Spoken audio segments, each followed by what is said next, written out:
الحمد لله إن الحمد لله نحمده ونستعينه ونستغفره ونؤمن به ونتوكل عليه ونعوذ بالله من شرور أنفسنا ومن سيئات أعمالنا من يهده الله فلا مضل له ومن يضلل فلا هادي له وأشهد أن لا إله إلا الله وحده لا شريك له وأشهد أن محمدا عبده ورسوله أما بعد. Alhamdulillah, we have, after a long layoff and after completing the monumental task and effort of tafsir, now find ourselves gathered today to look at the signs of the end of time. I want to, before we go into this, to lay out what it is we are trying to do. When we talk about the signs of the end of time, I looked online, I looked at the literature in English, and I examined how the Muslim leadership or spokesmen, or what they're being called, have gone about teaching the signs of the end of time in English. And my response is that it is trash. Now, someone might say, well, that's passing unfair judgment. It's not right. You're not giving people the credit due for the effort that they are trying to carry out and trying to do. You're not giving people their just due. Oh, I am, because I've said that it is trash. Had I said that it was batil, it was invalid, then that would mean that you can't take anything from it. But all of us know that you can dig through trash and find something. And as the old adage goes, one man's trash is another man's treasure.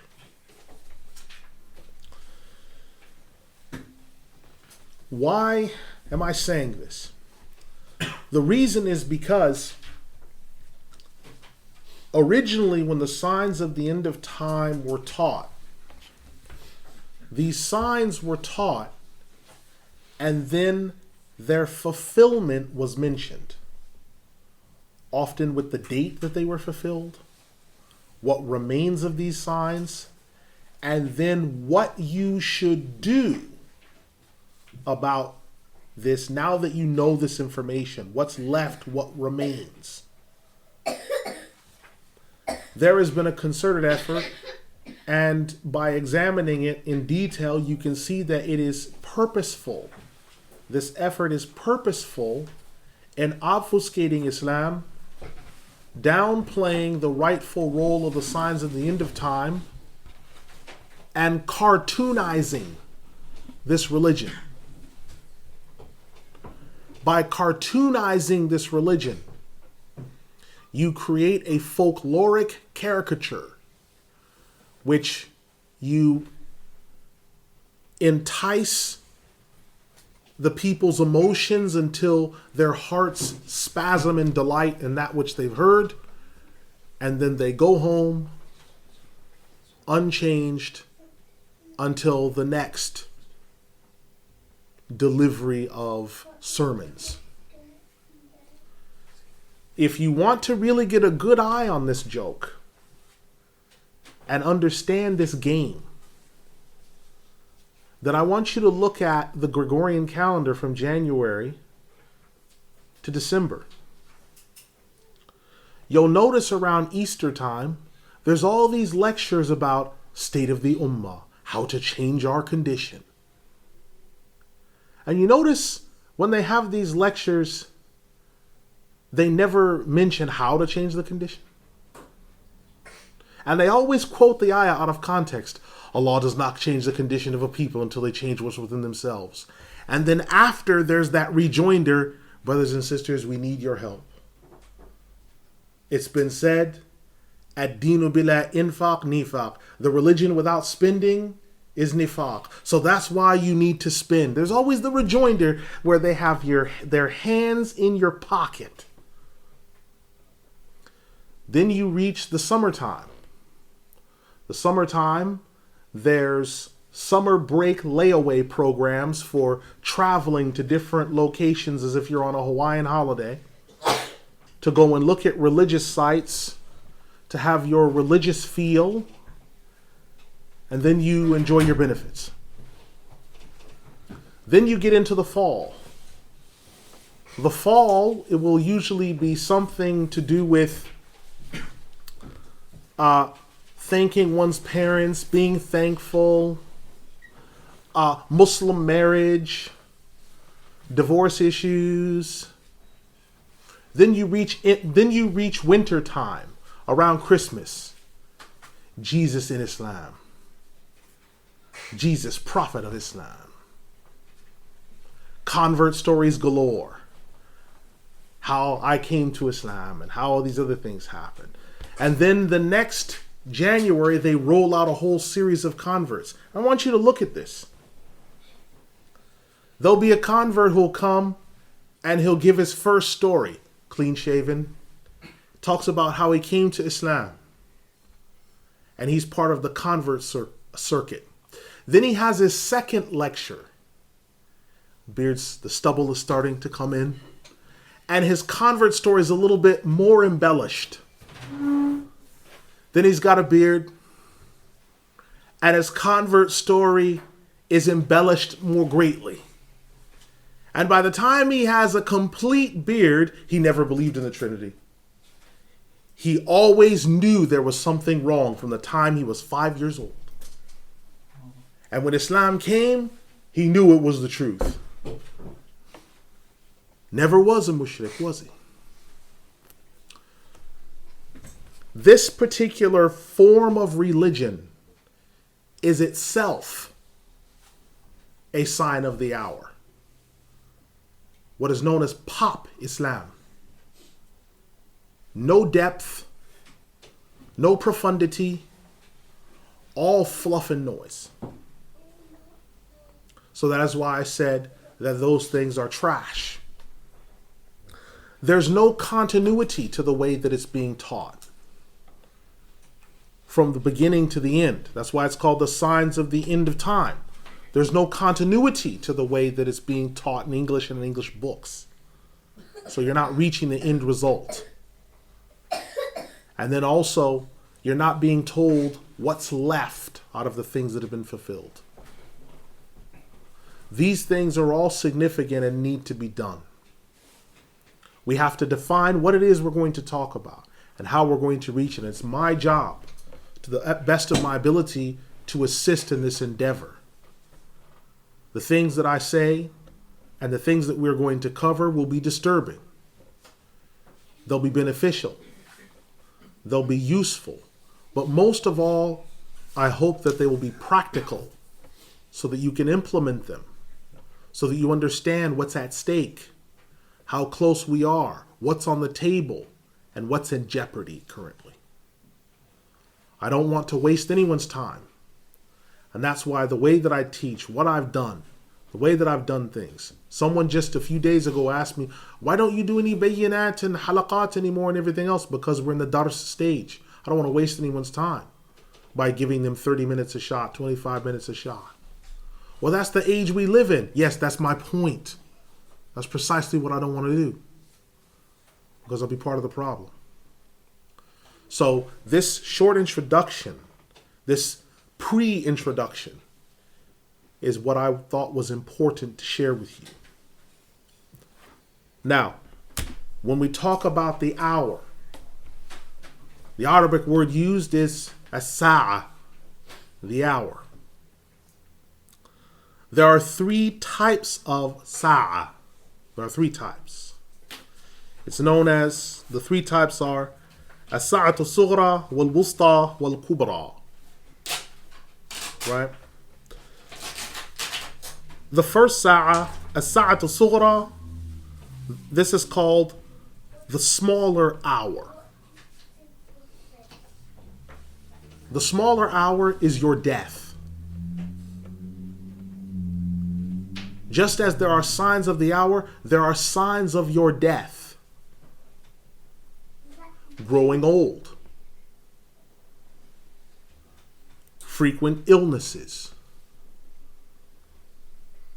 Loss of perspicacity. Weakness in your grip. Being bedridden. These are signs of the minor hour.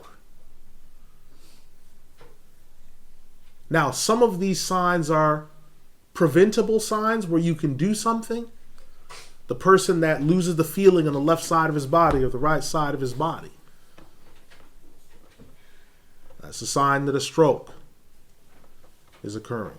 The person that has strong pains in their chest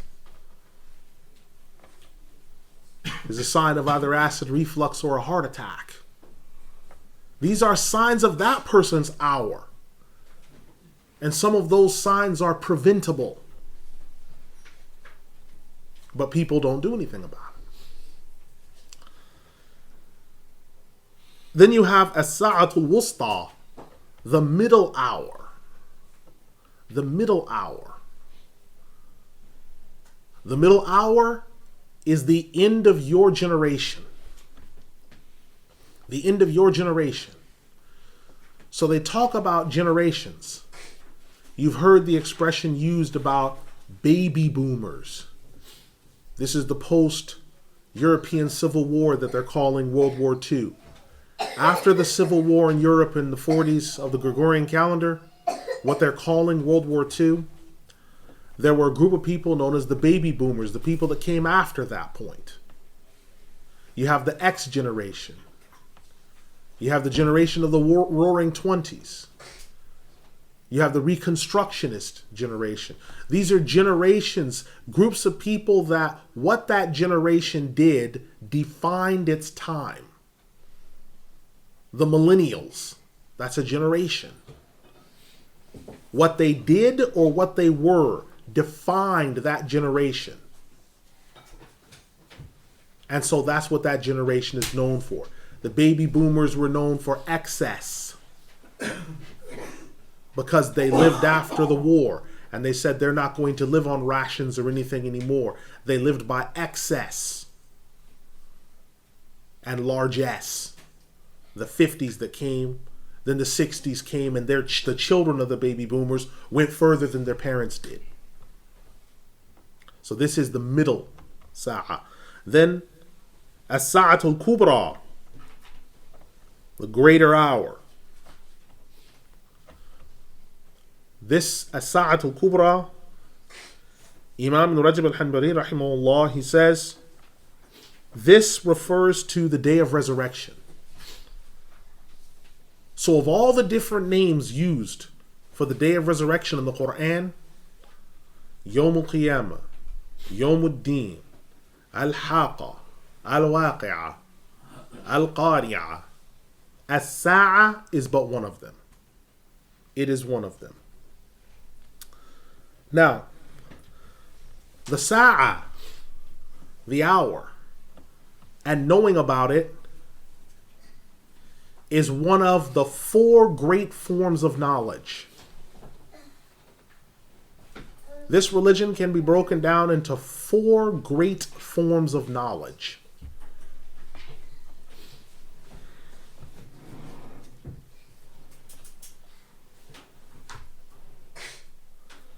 We remember the Hadith of Jibreel, Al-Malik Jibreel alayhi salam. The Hadith of his in which he asked the questions. He said, what is Islam? And the definition given was of the 5 pillars. Scholars say this refers to fiqh. Then he said, what is Iman? And he named the different types and things. I believe in Allah, His angels, His books. The scholar said this is i'tiqad. Iman is another name for i'tiqad. Right? What is ihsan?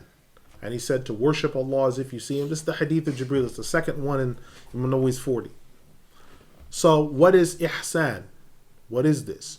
And he said it's to worship Allah as if you see Him. And if you do not, then know that He sees you.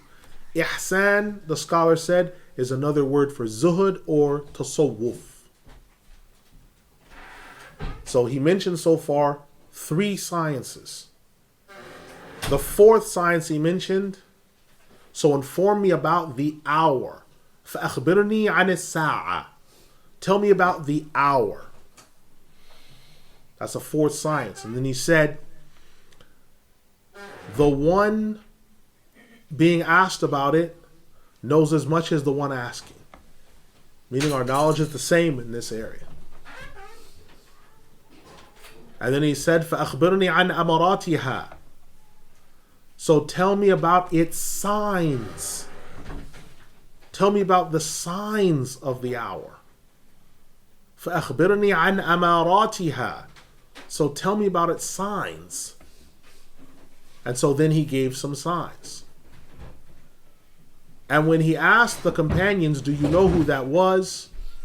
They said, Allah and His Messenger know best. And the Prophet Muhammad ﷺ said, هذا جبريل آتاكم يعلمكم دينكم. Jibreel came to you to teach you your deen. Your deen. So that means those 4 super sciences fall under the rubric of deen. So you need to know this information. Now, as a class, as you know, we've learned creed together. We've learned fiqh together. We've learned ihsan together. And we've done the tafsir of the Quran.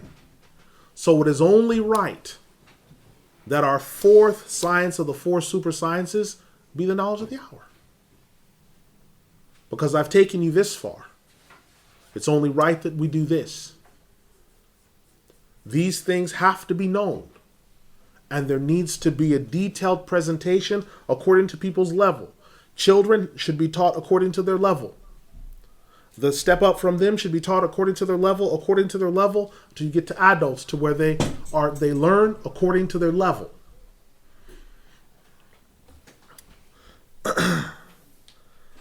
All of this knowledge is compulsory to learn because it's referred to as the deen. And what's compulsory to learn should be learned according to its level. You have different types of knowledge. This type of knowledge is compulsory knowledge. Everyone's agreed that it's compulsory knowledge. The consensus is mentioned by Imam Najmuddin al-Maqdisi rahimahullah. Imam Najmuddin al-Maqdisi wrote the Minhaj al-Qasidin and other texts. This is compulsory knowledge. So it must be known. Now, when we talk about the Sa'ah, Imam Ibn Rajab rahimahullah says, the reason why it's called the Sa'ah is because of how near it is. The reason why it's called the Sa'ah is because of how near it is. Because in Arabic, when you say Sa'ah, that means hour, but it means something's near. English has something like this. When you ask someone the time from the older generation, they say it's 10 minutes to the hour. What's the important part of that? The hour. It's 20 minutes to 9. It's 15, it's a quarter to. Quarter to what? The hour. Because that's the important part. So it's referred as the Sa'ah because it is the important part. Now the signs of the hour are referred to as different things. Sometimes the word alamat is used. Sometimes the word amarat is used. Amarat and alamat are often seen as synonyms. Those words both mean signs or markers. An alama of something is a mark. It's a marking.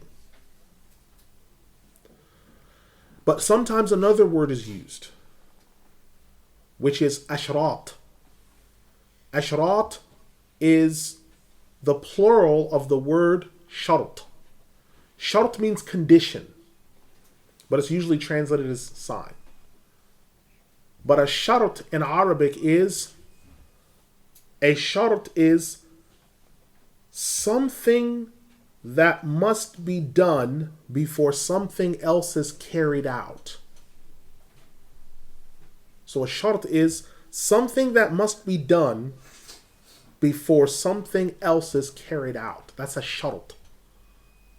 So if I say there are 6 shart for the salah, one of them is that it must be time for the prayer.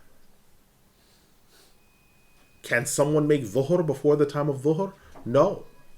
Because the shart of dhuhr is that it must be time. If I say you can only enter in through this house using the door, what's the shart? The door. So you may not do something else unless you've done this thing. The signs of the hour are their conditions. The day of resurrection cannot come until these things have elapsed. So when people say, well, aren't you worried about a nuclear war or anything else? No, because a nuclear war won't happen. Something that will extinguish the human race will not happen because these signs have to come to pass. And this is another important thing. Once you understand these signs of the hour, you stop living in a panic world and you start living in a world of understanding how far along we are. People that are worried about nuclear war, what's going to happen to the planet, the greenhouse gases, the universe is going to be destroyed, the planets are going to be destroyed, the habitat, the duck-billed platypus is going to disappear, we won't have any more giraffes. That's what's thought. But this creation will not pass away until all the things prophesied come to pass and they are fulfilled. Now, alamat as-sa'a, signs of the hour. There are 2 types of signs of the hour. There are 2 types. The first are al-alamat as-sughra, the minor signs. The minor signs.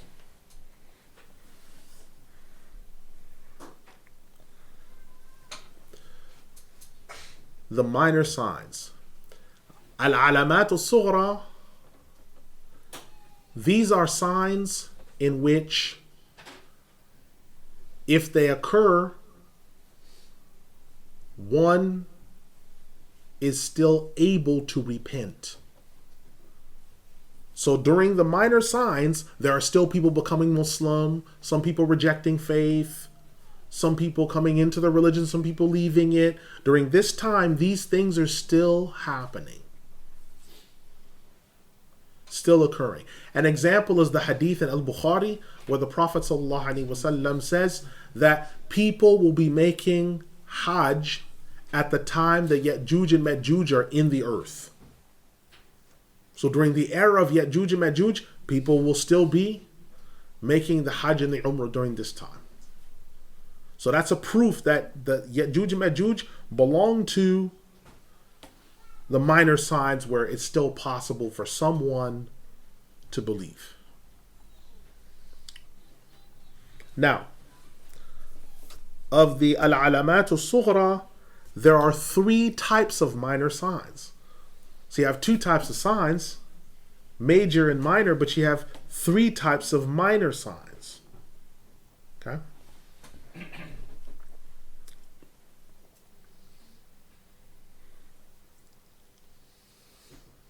The first type of minor sign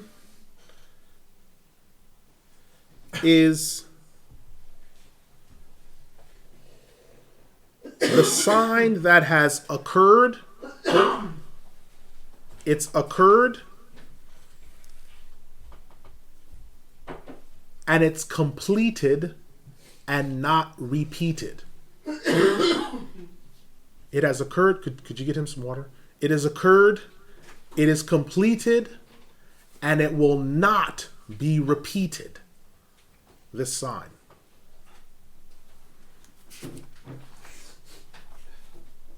Now, all of the foregoing, what I'm telling you, I'm using Imam al-Safarini, Imam Muhammad Ahmad al-Safarini. I'm using his text, Lawami', Volume 2. He says one of the signs of this one, that it is occurred, it's completed and not repeated. He says one of these signs is the coming and the death of the Prophet Muhammad sallallahu alaihi wasallam. That's one example of it's come, it's completed, and will not be repeated. Right? That's an example of a sign the Imam says.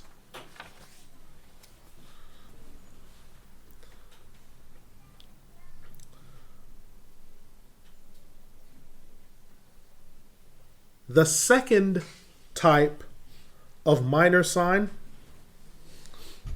is it occurs and it repeats and increases. It occurs, it repeats, and it increases.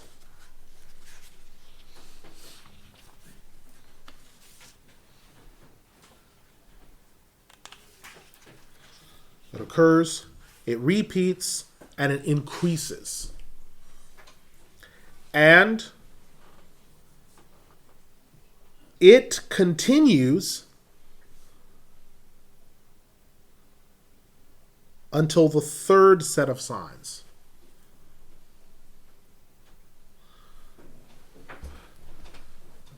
An evidence of this, of the second type the Imam mentions,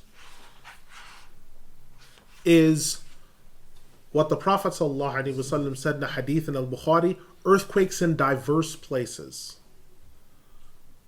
Earthquakes in diverse places. So that's an example of the second type, because we're hearing about more seismic activity on other levels and in places where earthquakes haven't even happened before. So this is there, it's continuing. It's not stopped. Earthquakes haven't stopped. They're continuing, they're increasing in frequency, they're becoming more intense, and they're in diverse places, places where they haven't happened before. Right? The third of the three types of minor signs are the minor signs that are the greatest of them.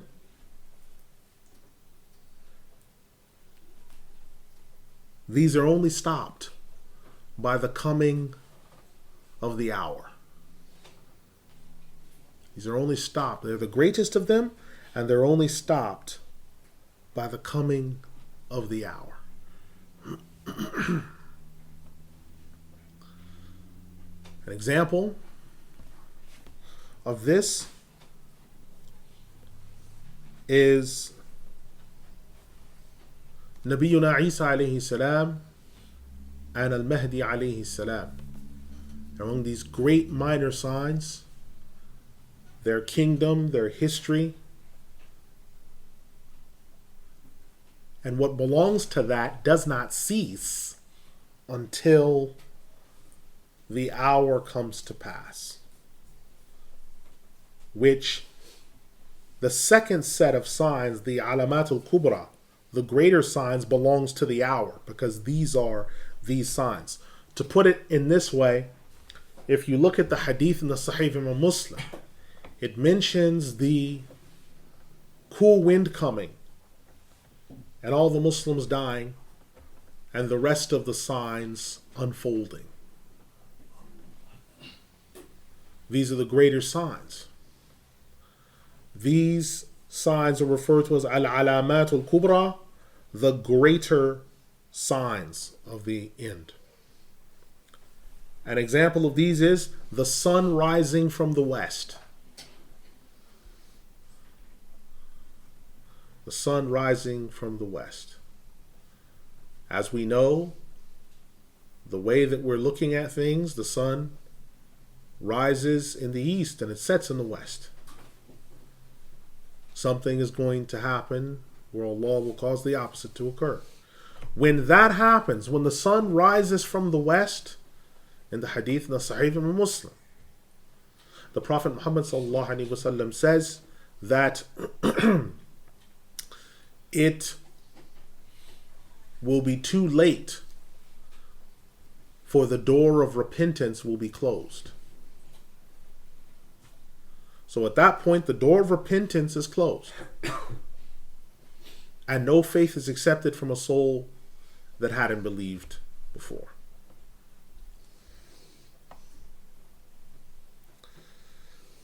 So this general layout is what I've taken to use as introduction from Imam al-Safarini's text, rahimahullah, the Lawami'. But there are other texts. Now, the layout of our class, of our study, of our dars, I want to now give you the layout. I have basically laid it out from the handouts that I've given you from the first century of the Muslims up until this century and to the end of things.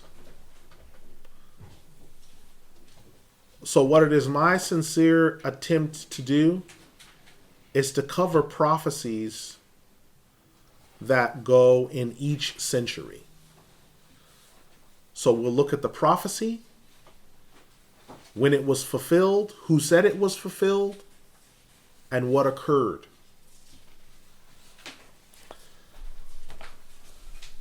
These prophecies, to understand the task in front of us, I am projecting a 21 class presentation for us to complete. That is my projected assumption, 21. Now, I could be mistaken, because I said Zadul Masir fi Ilm al-Tafsir was going to be a year. And those that want to concur can look online and find out what happened.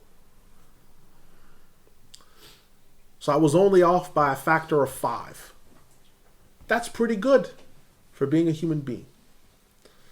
So I'm saying we're going to attempt to do this in 21 classes. To understand what's in front of us, the Prophet Muhammad ﷺ made 300 prophecies. He made 300 prophecies in the Quran and in the Sunnah, both. There were 300 prophecies. It is our job to peruse and to sift these and to get to the bottom of them. When we do this, we have to have what's known as an epistemological method. How do we know what we know? How do we get to the bottom of things? That's a very valid question. Our canons of evidence are threefold. The first are eyewitness accounts. Eyewitness accounts is your first canon of evidence in proving something. Because eyewitnesses were there for the event. Notice I'm saying witnesses, not one, but there are several. So several people saw this event occur. They witnessed it, they cataloged it, and they recognized it for what it was. They saw it from different angles, different standpoints, and they knew it for what it was. The second canon of evidence is witnesses of the eyewitnesses. So these are people who may say, what happened? So they might ask the eyewitnesses what occurred. Or they may know the eyewitnesses and have seen it with them but didn't see the fullness of it. This is your second canon of evidence. These two are your strongest proofs in discussing any empirical fact. Your third canon of evidence is tertiary. Tertiary evidence is your third canon. These are people who are not witness to the events themselves, nor did they know those who witnessed the events. So what happens? They have to be investigated using eyewitness or those who knew the eyewitnesses, and they can be discarded very easily if they subtract or add data that can't be proven. Because who are they to insert data when they weren't there? Who are they to report that which they didn't see? So canons of evidence is important. How historians felt about a particular matter and about different historians and how they dealt with it is significant and it's important. That's why we're covering this. Now, of the lists that I've given you, we're going to go through each one of these and talk about them in each century. And I'm going to talk a little bit about each source and why it's significant. By doing this, we'll get a greater understanding. So from the prophecies covering up until 100 AH of the Gregorian calendar, this goes from 661 to 718. The first is Tarikh al-Khulafa by Imam Muhammad ibn Ishaq al-Muttalibi. He died 151 AH, 768. Now, he is viewed as being reliable by his contemporaries. The only issue that there is dispute with him on is the Kitab al-Maghazi, the Book of Battles, because there's some poetry that's included in there that people do not agree with. But Imam Ibn Hisham, rahimahullah, in his commentary on the Sirah of Ibn Ishaq and other texts, has affirmed his veracity. We have his student as well, Al-Bukai, has shown to be trustworthy. As-Siratul Nabawiyya by Imam Abdul Malik ibn Hisham al-Basri. He died 213 AH. He's from the third age. Because he's from the third age, the prophecies that he would have witnessed fulfilled through people who knew the companions has a much stronger edge. Tabaqat al-Kubra by Imam Muhammad ibn Sa'ad al-Basri, who died 230 AH. He deals with the lives and names of companions because certain companions witnessed signs that other companions weren't present for because they were in battles or they were in other locations or they were in other places. Sometimes prophecies happened and it involved all the companions. We have Futuh al-Buldan by Imam Ahmed ibn Yahya ibn Jabir al-Baladhuri. He died 297 Hijri. Now Futuh al-Buldan deals with some of the Syrian conquests and other things. Some of the prophecies about the 72 sects coming to pass were in that book. So he brings these out. Tarikh al-Rusuli wal-Muluk. This is by Imam Abu Ja'far al-Tabari. He died 310 AH. Now this deals with the Khilafah, and everything else all the way up to his time, because we have to remember, prophecies had to do with even the ruling systems at that time.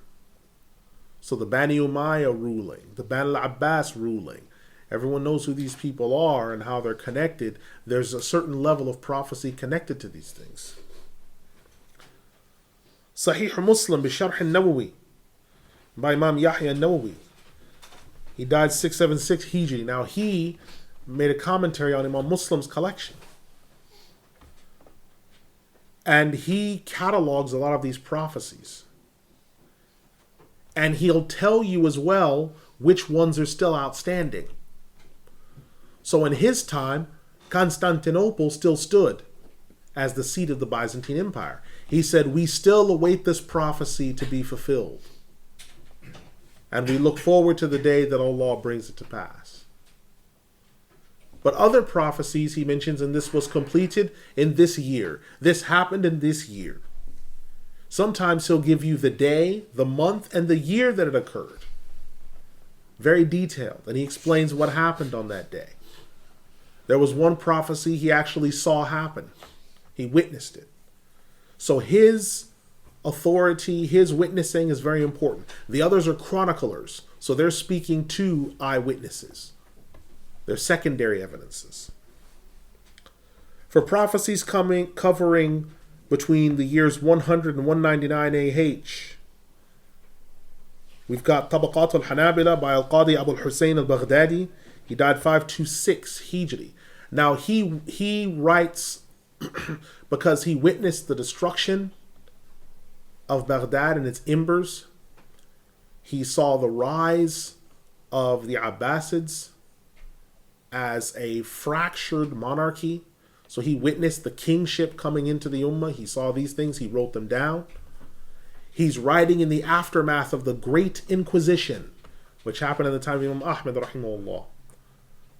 The second Great Inquisition was the Spanish Inquisition, or the Catholic Age. He's writing about the first Great Inquisition. It's called the Great Inquisition. He writes about this. He was actually murdered in his house. So he's a very significant historian and authority.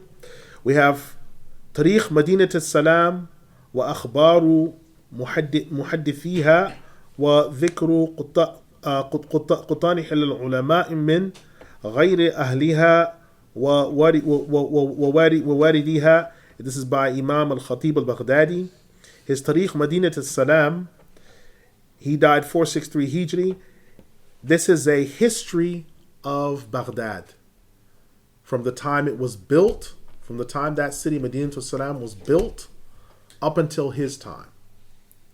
Because a number of prophecies were fulfilled regarding the Muslims entering into Iraq, the cities that were built, the things that occurred, the things that happened. So his name is a very important name.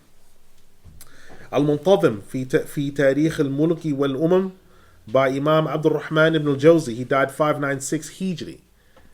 He discusses the names of and history of the kings and the nations. Now he's important because he'll give you the prophecies that have already been fulfilled, but then he tells you in his time, this is what's outstanding. So prophecies in his time that were fulfilled, he tells you, but then he also says, and this is outstanding. So we now have, up until the time of Imam al-Jawzi rahimahullah, 596 Hijri, we can now say, which is 1199, he says, this is what's left. Right? Then we have additional notes. Dhaylu Tarikh Madinat al-Salam by Imam Abu Abdullah Muhammad ibn Sa'id al-Dubaythi. He died 637. He deals with a lot of additional details and materials regarding Baghdad, Iraq, the Abbasids, and what happened. Al-Bidayat wa Nihaya by Imam Abu al-Fida Ismail ibn Kathir, who is Imad al-Din. He died 774 Hijri. He covers a lot in this area. Right? He's significant because he takes all of what the chroniclers have put together and boils it down into chunks. And then he then walks you through the rest of it. So his signs of the end of time are at the end of Al-Bidayah wa Nihaya. And he's basically giving you what hasn't happened yet. So we already have Imam al-Jawzi rahimahullah creating that big milestone.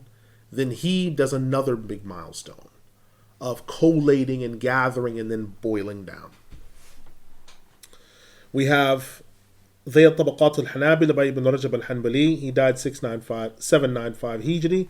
He discusses some historical accounts, but he also discusses the wide-scale slaughter of scholars and things that were happening. And this is connected with the loss of knowledge and things being taken away. And he keeps referring back to that hadith. He doesn't quote it, but he refers back to tribulations.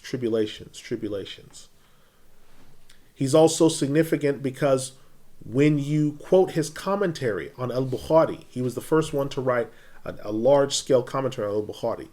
Ibn Hajar rahimahullah finished it, but he started it and wrote the first half. He covers most of the prophecies in there, and he'll tell you what the unfulfilled prophecies are, what's outstanding. And then, as we already mentioned, Sahih Muslim Bishar Nawawi.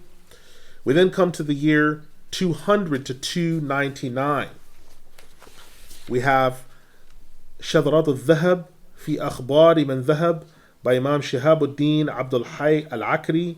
He died 1089. He covers this area 200 to 299 and more so up until his time where he dies. He deals with not just collating the prophecies, but he also finds dates as well. And he'll cite sources from where these dates have come from, where he got them from, other texts. So he's a very good reference for people who are looking for, okay, we have the prophecy being fulfilled, but when was it fulfilled? And how do we know what these dates are? He gives you these dates. Futuh al-Buldan, we've already got Imam al-Baradri, Imam al-Tabari, we've got Imam Khatib al-Baghdadi, Imam al-Jawzi, we've already discussed him, Imam al-Dubaythi, Ibn Kathir is mentioned, and Nawawi as well. Then we have the prophecies from 300 to 399. Most, again, these figures we're familiar with. But then there's another figure. Muruj al-Dhahab wa Ma'adan al-Jawhar by Imam Abu al-Hasan Ali ibn al-Husayn ibn Ali al-Mas'udi. He died 346 Hijri, which is 957. He covers the expansion of the Muslims. Now you remember the prophecies of the Prophet Muhammad sallallahu alaihi wasallam that you will get to the palaces of Syria, you'll get to Iraq, you'll get to. He covers the prophecies that are fulfilled, the battles, what happens. He went into Egypt, and before the Egyptologists got there, he recorded the Mejunecher, the listing of the different kings of the different dynasties. He recorded this. He detailed recordings. At that time, when he got there, the Mejunecher was still spoken in large amounts by people. Mejunecher was still being spoken, and Greek was being used in abundance. Sahih Muslim, Sharh al-Nawawi, we've already discussed Imam al-Nawawi, his trustworthiness. We get to prophecies covering 400 to 500 AH. All right, these are all figures that we're used to, that we've already described. We then reach prophecies covering 500 to 599. Okay, again, these are all names we're familiar with. Imam Nawawi, Ibn Kathir, all these different figures. Prophecies covering 600 to 699 Hijri. These are, again, the repeat of figures, because sometimes what will happen is these authors will catalog events as much as they can up until the day that they die. So Imam al-Nawawi rahimahullah, he died 676 Hijri. He cataloged prophecies up until the day that he died. So you'll find things from between 600 and 699 Hijri where he said, listen, this prophecy was fulfilled. Now after 676, you say, okay, Imam al-Nawawi's done cataloging. So now we have to move on to other authorities and other figures. But he catalogs almost up until the day that he died. We then have prophecies covering 700 to 799, right? And we have three major works. One of them had not been mentioned, which is Kitab al-Isha'a al-Ashrat.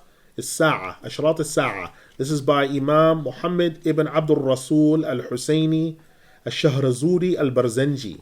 He died 1013 Hijri. Now,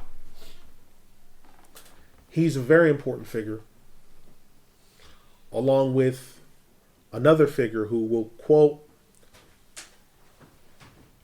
as with the 14 centuries, what I will tend to do when I'm quoting these authorities that I've given you the sheets for, I will mention their name, the volume, and the page number, because you'll know what book I'm referring to. If I say Imam Ibn Kathir has mentioned this in volume 4, pages 266 to 267, you know that's Al-Bidayah wa Nihaya. That's the only thing that could be on there. All right. So that's what I'm referring to. If it's a book that has additional reference made to it, or additional texts outside of what's on your course layout, I will quote the author, the entire work, the volume, page, and the printing house. Because this is something that's not on the list, so I have to now quote the entire text. And I do have supporting texts. Now, when you reach the age of Imam Al-Barzanji and Imam Al-Balbani rahimahullah, this is a milestone, so you might want to write this down. When you reach that age, all of those scholars said, all those scholars started saying, all the signs have been fulfilled with the exception of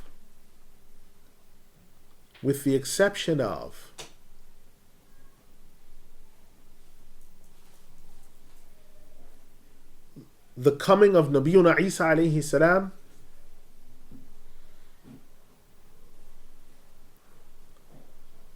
Al-Mahdi alayhi salam,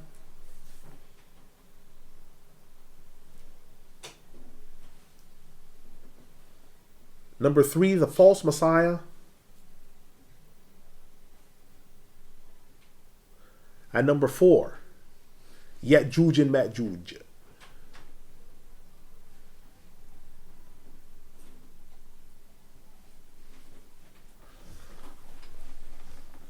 Now there was only one other sign that Imam Al-Barzanji rahimahullah mentioned, that he said this is still outstanding. He mentioned 3 signs about the Kaaba. One is that he said there'll be a sign, there's a sign mentioned that the people of Sham will be prevented from reaching it. Then he said there'll be a sign where the people from the west will be prevented from reaching it. He says then there'll be a sign where no one will be able to reach it. Hajj will be stopped. He says this sign hasn't happened yet. All right.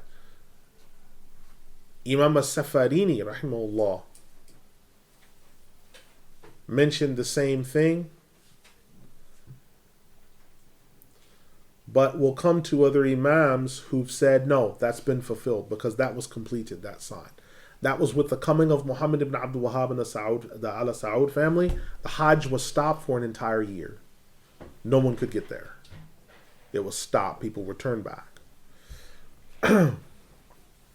Prophecies covering 800 to 899. Again, the same authorities we'll be using. And when we come to prophecies covering 900 to 999, we're using the same authorities, and we're using the same for the year 1000 to 1100 AH. Now, when we cover 1100 to 1200 AH, we now get another listing.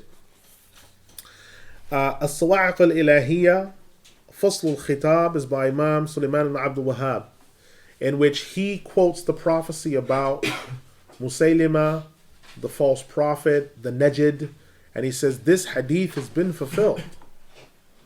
Right? So he along with several others had mentioned this.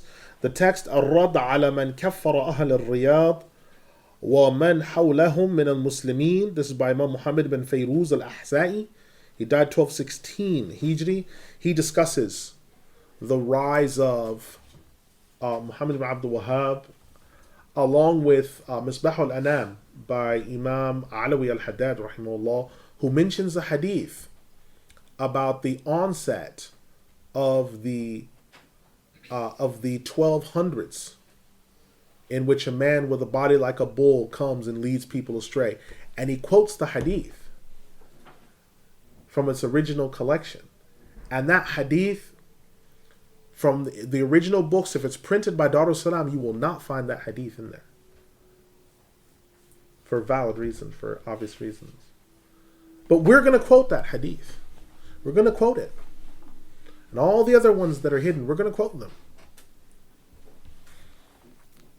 You have As-Suhub al-Wabila ala Darah al-Hanabila by Imam Muhammad ibn Humayd al-Makki. He died 1295 Hijri. Now, although this book is a book of biographies, he also will include historical notes, scholars that were murdered, scholars that were killed, important things that happened to them, what's happening to the sacred Holy Land. He mentions a lot of these things. So it's extremely useful. Imam al-Makki's commentary. خلاصة الكلام في بيان عمراء البلد الحرام. This is by Imam Ahmed Zaini Dahlan. He died 1304 Hijri. Now he's significant because he mentions what he calls Al-Hurub al-Wahhabiyya, the Wahhabi wars of the Al Saud. And he gives the year, the date, cities they destroyed, how many people they killed, how many women were raped. He has his listings, the numbers. And when I looked at the source data for the women raped and everything else, he's quoting all Salafi sources. So when I looked and gathered these books together, I went to the Ann Arbor Library in the United States and the Suzello stacks. They're all Salafis just bragging about, we raped 4,000 women and we put this many children to the sword and we killed this many of their scholars. It was incredible how forthcoming they were. We then have Mukhtasar Tabaqat al-Hanabila by Imam Muhammad Jamil al-Shatti, which gives the history of the scholars of Syria, Sham, other places, and also what happened to them. Al-Ma'lumat al-Nafi'ah by Shaykh Ahmed Jawdat Basha. He died 1312. Now he gives a history of the Ottomans and what happened to the Ottomans and the things that happened in their time, which was fulfillment of certain prophecies and certain things that came to pass, calamities that befell the Muslims. We have Imam Nawawi as well. Then we have prophecies covering 1200 to 1300. All right. رسالة الأوراق البغدادية في الحوادث النجدية. This is by Imam Ibrahim al-Rawi. He died 1345 Hijri. Now, around that time, when the Al Saud family invaded Iraq, half of Iraq was destroyed by them. Baghdad was leveled. And a lot of the things, the grave of Ali was overturned. A lot of things like this happened. Very significant, poignant pieces of history. The people of Ta'if were killed, right? A lot of prophetic things that occurred, very useful and significant, this text. النقول الشرعية في الرد على الوهابية. Again, this is the prophecy about the Shaykh al-Najdi, it's 1348 Hijri. الرسالة الحجازية والرياض الأنسية في الحوادث والمسائل العلمية. This is by Imam Abdullah Sufan al-Qaddumi. He died 1331 Hijri.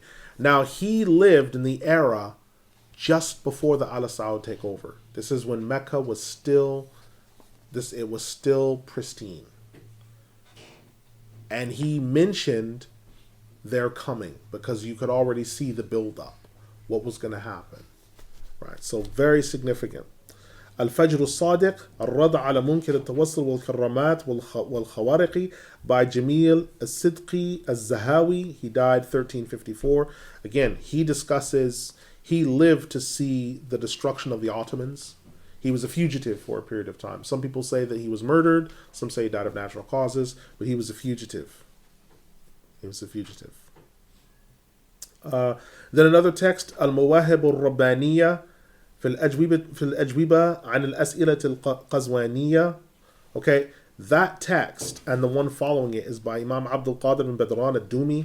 He died 1346 Hijri. He deals with a lot of prophecies as well. He was the one that because a lot of people in his time were saying that the Chinese are Ya'juj and Ma'juj because the Great Wall of China is the barrier that held them back. And he wrote a very thick book to refute this type of thing. No, it's not that. The Chinese are not Ya'juj and Ma'juj. He also objected to the use of Gog and Magog being used as a translation of Ya'juj and Ma'juj because Gog and Magog are not Ya'juj and Ma'juj, that's Hebrew. Then we have أضواء البيان في شرح القرآن في إيضاح القرآن بالقرآن by Imam Muhammad al-Amin al-Shanqiti. Now this is a commentary. He died 1393. It's a commentary on the Quran, but he has a number of things that are fulfilled, that are mentioned there that he discusses. Like the coming of cars. He uses an ayah from the Quran and several old commentaries to show the scholars were saying there would be something rolling on the ground, something rolling. And he discusses automobiles and planes and things. Very useful. And then finally, we have up until the end, we have all the same literature, Bidayah wa Nihaya, everything else. But then we have another, a treasure of a text, Akhbar al-Dajjal by Al-Hafidh Taqiyuddin Abdul Ghani ibn Abdul Wahid al-Maqdisi, rahimahullah. He died 600 Hijri. He discusses the Dajjal, and it's a very thick book that's dedicated just to that. There's another book that I'll be using as well, Al-Mahdi al-Muntadhir by Imam Abu al-Fadl Abdullah Muhammad ibn al-Sadiq al-Ghumani. I'll be using that text, as well as one by Imam Mar'i ibn Yusuf al-Karmi, which has 500 narrations about the Mahdi. So these will be the texts that we'll be using. I will have supporting evidences that will cover these, and when I use my supporting evidences, I'll quote them in link. So what my niyyah is to do is when we come together for a class to have a layout of bullet points of prophecies where you'll have a hadith that's listed, and then under that same bullet point, the fulfillment, and then where I've taken that from. And we'll have some little bit of discussion, but not too much around that, because I don't want to turn it into a Q&A, because the Q&A will be at the end, inshallah, because the sheer volume of what we're covering. So a bullet point of, let's say, the conquest of Mecca. Let's say that's one, because that happened in the first, up until 100 AH. The conquest of Mecca, right? Give the ayah, give the hadith. Fulfillment, what's the date? When did this happen? The death of the Prophet Muhammad sallallahu alaihi wasallam. Evidence, ayah, hadith, fulfillment, because that's one of the signs of the end of time. It's his death, right? Conquest of Jerusalem, right? Give this evidence. When did it happen? How? And just go through that whole process until finally we complete it, right? So we're going to try to get through all 300 prophecies, and then on the tail end of it, when we finish the signs of the end of time, we're going to talk about something off recording about, okay, what should we now physically be doing? Because these scholars left behind detailed notes on what should be done. Listen, when this starts happening, you need to go here, you need to be here, you need to do this. What should we start doing now? Because now that we know this information, now what do we do? I don't just want to scare people. Now what do we do? And that's the point of what all this is about, is what to do. We've learned the creed together, so we knew what to do. We learned the fiqh together, so we knew what to do. We learned the ihsan and tasawwuf together, so we knew what to do. Now we're doing the signs of the end of time, and we need to now know what is it that we're going to do. In closing, I want to mention that this will be a class that is different to some of the other ones, because there may be some times where I might need to do a PowerPoint and bring in some PowerPoint literature. I might need to give more handouts than just one. I might need to bring in posters or pictures of things. I might even play recordings of things so that you can hear them and understand what this is about, because some of the things that are going on are so frightening. Really, for you to capture the moment, you need to hear it, so that way you can actually access the information, so it's not just something on paper that's far from you, that it's close to you. So that when you hear it, it's close, it's in your mind, you say, oh, subhanallah, this is happening in our midst. Yes.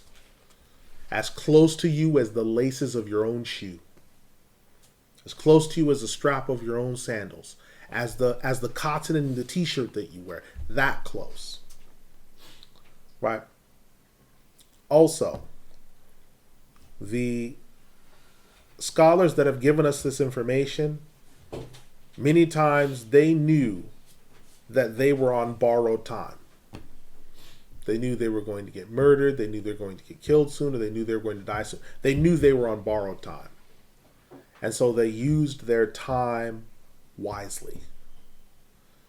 And that's a message to us. Okay, we should use our time wisely as well. Because we do not know how much time we have left, because things could accelerate very quickly. If anyone wants to understand how things accelerate quickly, look at the collapse of the Soviet Union. You can look at it online, you can examine it, look at the videos, and when you look at the footage, the escalation is extremely fast. And America's no different. And China's no different. None of these groups are any different. An escalation can happen very quickly. A war can escalate very quickly. All these things can happen very quickly. The next point is I hope that our question and answer will be very fruitful, very useful, in which we benefit one another, and that we are a help to one another, and that I can help you as best as possible, because these things are the better part of what's been troubling for me for maybe 15 to 20 years, and things that have bothered me for the better part of 20 years. This information that I know. And to then go out into the world with this information, understanding what I understand, and to be sitting with people or discussing with people who are part of the engineering of the system is a very lonely feeling. Because you have the information, you have the data, you understand what's going on, you've unplugged. But there's an entire social system set up. Cultural things, entertainment, everything is geared towards that. Religious indifferentism, everything is geared towards that end goal. It's rushing, it's like a locomotive rushing towards it. You're seeing all these salmon going downstream, and you know they're going to go on someone's plate. But you have to swim upstream. Those are the ones that live to spawn. Those are the ones that don't make it to the plate. So all the ones going downstream, they go in your soup, they go on your plate, they go in your salad. They get shish kebabbed. But the ones swimming up, they're the ones that make it. So we are literally swimming against the tide of your culture, the tide of the age, even against this form of religion, this form of pop Islam that's being used. You're even swimming against that. So I wanted us to understand all of what's at stake here, the sacrifices that people have made so that we can be here today and be Muslim, the difficulties that are ahead for us. So we shouldn't be alarmed. We shouldn't be disheartened. Disturbed, yes, but not disheartened, not alarmed, and not in a state of perpetual panic, because we know this is what we need to do now. And then my final statement is, this should also be a time of great joy and rejoicing, because we get to see the prophecies of Allah being fulfilled over and over again. We hear about these things, and we hear of them sometimes. But to have prophecies back to back, back to back, back to back, I hope is an encouragement to you, to show you over and over again that there's a Lord, a King, a Master who's holy, who's righteous, who's in charge, who's in control. And because he's in control, we have that much more confidence and comfort in him. So as much as the difficulties that are coming may disturb us, we also rejoice because we have a Lord that's in control of everything. And the prophecies that he's given show the truthfulness of his speech, show that he's wise, he's mighty, and he is the master over everything, including time and space. أقول قولي هذا أستغفر الله لي ولكم أستغفر الله إن الله غفور رحيم يرحم الراحمين ولا إله إلا الله. Now I have spoken for quite a period of time, a long period of time, so I wanted to open this up to Q&A on the introduction or the layout of the class in terms of what's expected of me or what's expected of you, and whatever thoughts people may have on what I've mentioned. Now, yes. I'm just taking you back to the start of it. You know how you say we should sort of study this according to a particular level? What level would you say this is pitched towards? If I would say top, middle, or bottom? All right. Alhamdulillah. Salatu wassalamu ala Rasulillah. The question was what I mentioned at the beginning, that this we should speak to people about these things according to their level, and at what level I would consider this class that we're doing. Alhamdulillah. Salatu wassalamu ala Rasulillah.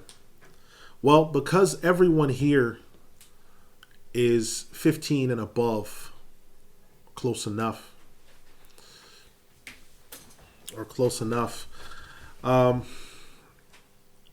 I tend to aim this class at the highest level. For children, for people who are, say, mumayyiz, they're 7, or somewhere near that area, you should mention some of the more salient signs that are usable to them. For example, tall buildings. They weren't before. Now, look, there's tall buildings. Oh, wow, they can see them. The false Messiah, things like this. Some of the signs, if you mention, like the conquest of Jerusalem, they can't, unless it's something that they have regular knowledge of, they wouldn't be able to make the connection on why that's a sign, right? Middle level are your people that are 10 and close to adulthood, where now they can start to process more information. We start to give them data. 15 and up is where now they have a better understanding, where you can mention all different types of signs to them and they can have a greater understanding of these things. When you explain detailed matters, they not only comprehend, but they apprehend. Yes? Further questions? Yes. As-Salaamu. In the 3 different types of minor signs, the difference between the second and the third, am I correct in understanding that the second type is where the sign is continuously happening up until the end of until the great signs? They're continuously and they increase as well. Increase until the end of big signs occur. And the third type is something that doesn't happen more than once, but it's just a sign that happens just before the end of time. That is correct. That's the right. So the question is about the distinction between the second and the third of the minor signs. That the second one is they occur and they continuously occur and increase until the end, and then the third of the minor signs only happen once and they occur just before the end of time, and that is correct because that's when you have your major of the signs. All right? Question? Yes. One thing I do hope to take away from here, it's the list of references. So I can imagine there's going to be a bulk of information that comes from one particular material, and then you may refer to other books. is there a method to which I can sort of make this easy for myself? Because I will be sort of noting the information that you're saying, then you're going to be dipping in and out of different books. Right. How do I sort of correctly manage that so I can reference correctly and link the information to the correct reference? Okay, so the question is regarding the referencing style and how we're going to be able to, how someone might be able to correctly reference the material so they can take it away and use it in a way in which it's coherent and cogent. Alhamdulillah. Well, what my hope to do is to solve that issue for you, which is what I will do is there'll be bullet points. And so, for example, if there'll be a bullet point, death of the Prophet Muhammad sallallahu alaihi wasallam. There's a hadith in which the Prophet sallallahu alaihi wasallam said, one of the signs of the end of time is my death. It's like, okay. Now, under that bullet point will be bold word fulfillment. 11 years after Hijri, this occurred. I'll quote a source.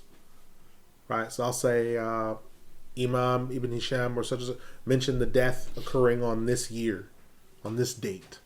So it's like, okay, now I've got a date, name of an author, location and address of the source, as well as the year that this happened. So for each bullet point, that's what we're looking to do. So that way someone has that they can gather that together and take it. Now, supporting texts, I will quote out loud verbally in class. So someone might have to say in the question and answer session, could you just quote that again? Because it was long, I couldn't get it all. So I might have to quote it again. Right? Does that make sense? Okay. Another question. Any other questions? Yes. When you went over the 3 types of minor signs, one of them that was mentioned was the one that just happens once and then it's gone. And the example given was the passing away of the Rasul sallallahu alaihi wasallam. Well, in a hadith, I remember that the Rasul sallallahu alaihi wasallam, when he spoke about the Dajjal, he said that if he comes and I'm alive, then hide behind me. But if I'm not around, then you go where he isn't. With this being said, how can the way that he said that, can't we understand that the death of the Rasul sallallahu alaihi wasallam, how can it be a precursor or a condition of a minor sign? Okay. The question is regarding the death of the Prophet sallallahu alaihi wasallam and how that's a condition of precursor, because the answer is because it's a condition for the hour to be complete, because the Prophet ﷺ and the Dajjal, they're both signs. They're both signs. So the Prophet ﷺ's death isn't a condition for the Dajjal coming. And he hadn't been informed yet that he was going to die before that time. He hadn't been informed at that point. But after that hadith's revelation, he was informed that, listen, you will be dying at this time, at this point. But his death or not is not a condition of whether he will come or not. Because some of the companions in his time were concerned about certain people being the Dajjal. So it's not a condition that he dies before the Dajjal comes. It's a condition that he dies before the Sa'ah comes. But it's not a condition that he dies before the Dajjal or someone else comes. Right? Any other questions? Yes. Shaykh, also when you mentioned the 3 types of signs of the hour, you said As-Salaamu Kubra, which is the minor signs, and like your death or the person's No, death. I said there's 3 types of signs. Sa'atul Sughra is your death. Sa'atul Sughra is your death. Sa'atul Wusta is your generation's death. Sa'atul Kubra is the day of resurrection and those signs. Yeah. Yes? Yes. You know the order in which we've gone through all the books, like we've gone through Creed, Fiqh, and stuff like that, like Soul and stuff, and I'm going through Tafsir, and now I'm going through the end time. Would this be the order you teach a new Muslim? Okay. So the question is, the order that we've taken books, the order that we've gone through books in this class, the structure that we've used, from Creed, Fiqh, Ihsan, Tafsir, and now Signs of the Time. Is this the order that we would use for someone who was a new Muslim that had come in. Alhamdulillah, wassalatu wassalamu ala rasulillah.